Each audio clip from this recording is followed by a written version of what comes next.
Mesdames, Messieurs, les supportrices et supporters d'Angers-Noyant, bonjour à tous.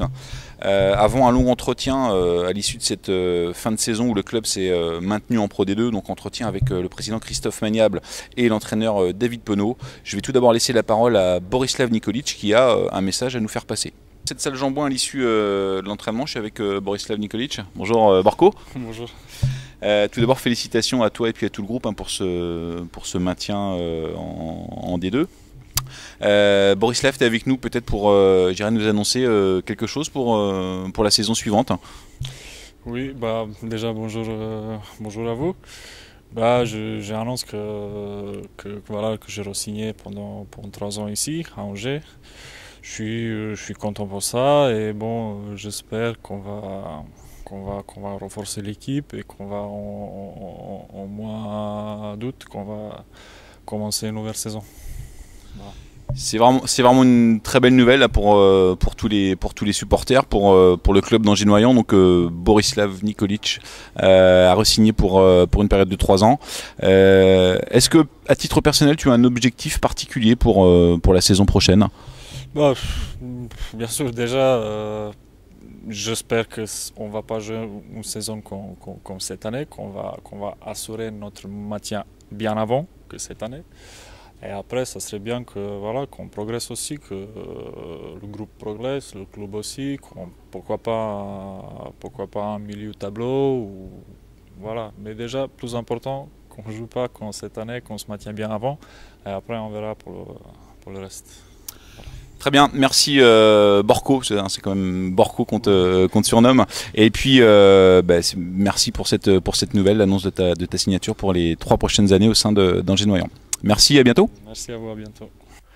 Mesdames, Messieurs, bonjour, en présence de Christophe Maniable, président du club d'Angers-Noyant, et également de David Penaud, l'entraîneur de Pro D2. Bonjour messieurs.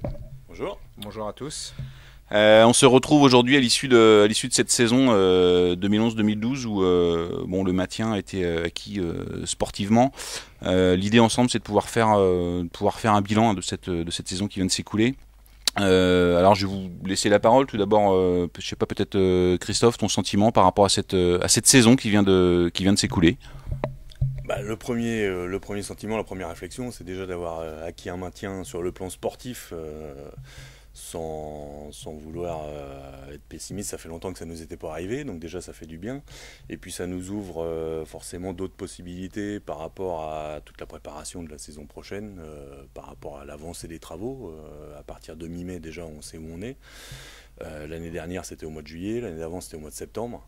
Donc déjà ça nous laisse beaucoup plus de temps pour pouvoir travailler sereinement et je vais dire enfin un maintien sur le plan sportif. Aujourd'hui moi je considère ça comme une belle récompense.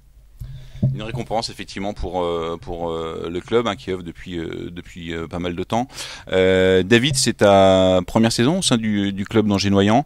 Est-ce que tu t'attendais à une saison aussi difficile sur le plan sportif? Non.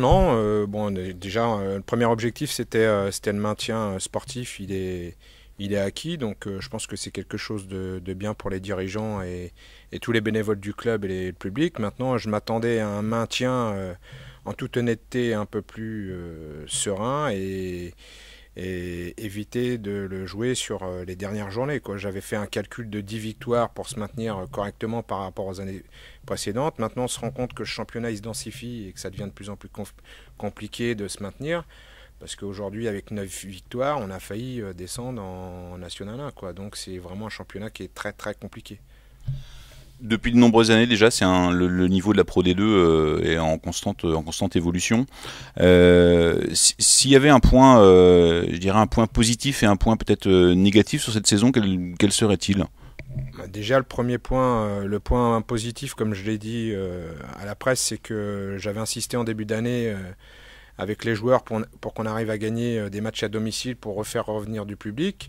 Je pense qu'en partie, hormis le top 5, on n'a pas réussi à gagner de match à domicile.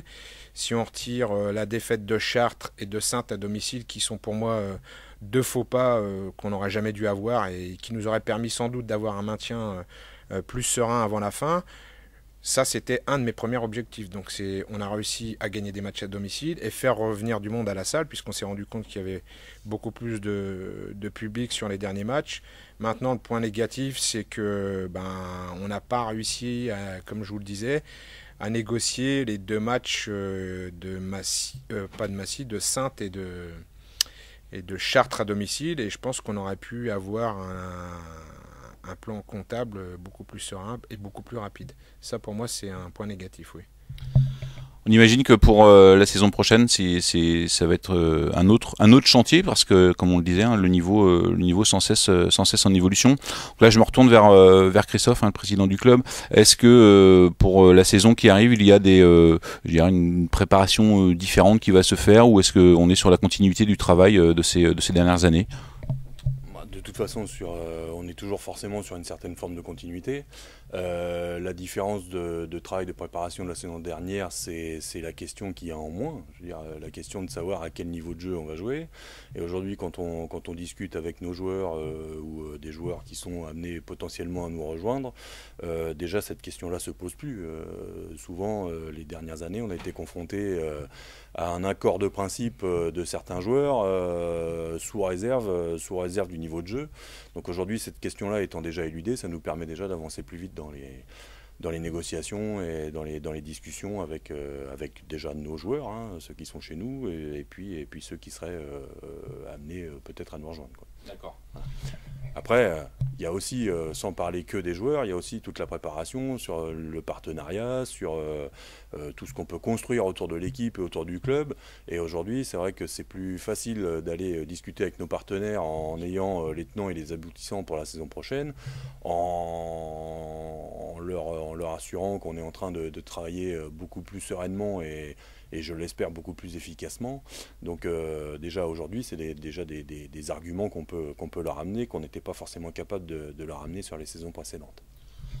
Alors un point également positif, on l'a souligné avec David, tu parles des partenaires, du travail qui est fait au sein du club. Je crois qu'il y a une autre victoire qui a été gagnée cette année, c'est la reconquête de Jean Bouin. On l'a vu sur les matchs, notamment en fin de saison, où les supporters sont revenus et ça a vraiment poussé les joueurs.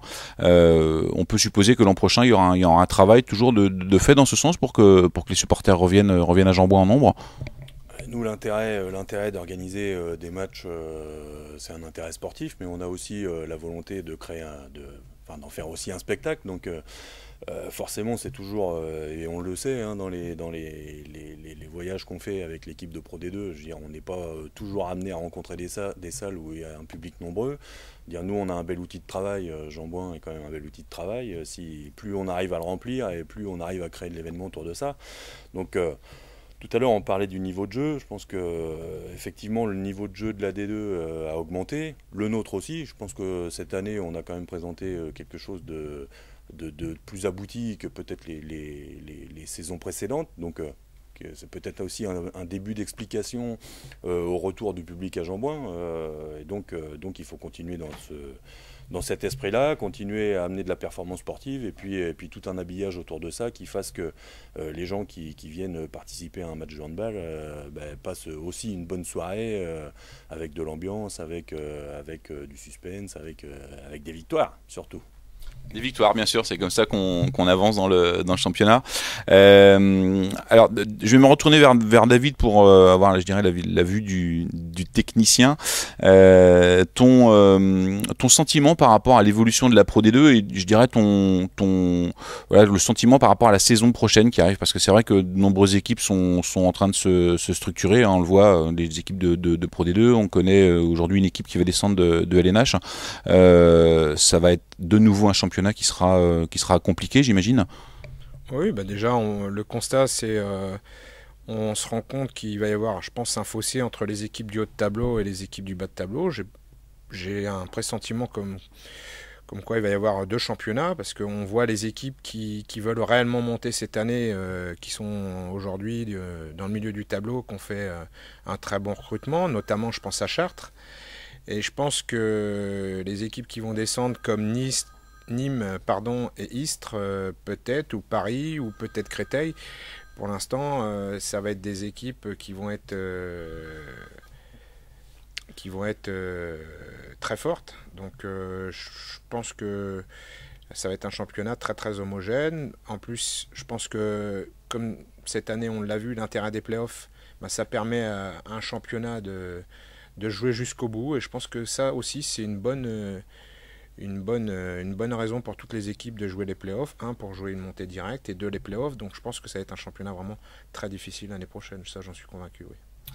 Merci David, merci Christophe. Un dernier mot, parce que je rebondis sur le sujet des playoffs. Avez-vous aujourd'hui un favori d'après vous sur les 4 équipes qui vont se disputer les playoffs? Ces 4 équipes qu'on a rencontrées 2 fois dans le championnat, je rappelle Mulhouse, Dijon, Billère et puis Vernon, au jeu des pronostics aujourd'hui.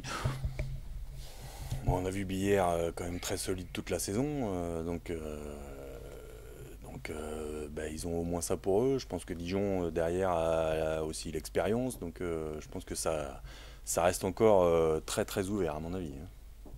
Non, je pense que Christophe il a raison, ça va être difficile. Je pense que l'avantage du terrain, il va permettre aux équipes de recevoir sur le deuxième match et leur permettre peut-être de justement cet avantage de terrain d'aboutir en première division. Maintenant, je pense que ça risque d'être compliqué. Mulhouse a un gros collectif, Billère a de l'expérience et Dijon a le savoir-faire de la première division. Donc voilà, donc ça va être compliqué.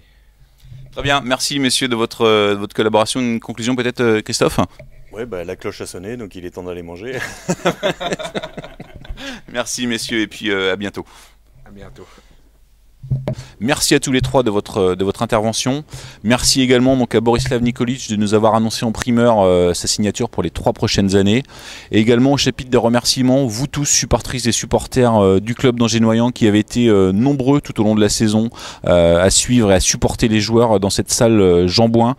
Tout au long de cette intersaison, des nouvelles du club par l'intermédiaire de la page Facebook et également sur le site dont je vous rappelle l'adresse www.angers-noyant.fr. Mesdames, messieurs, on compte sur vous pour la saison prochaine et à bientôt.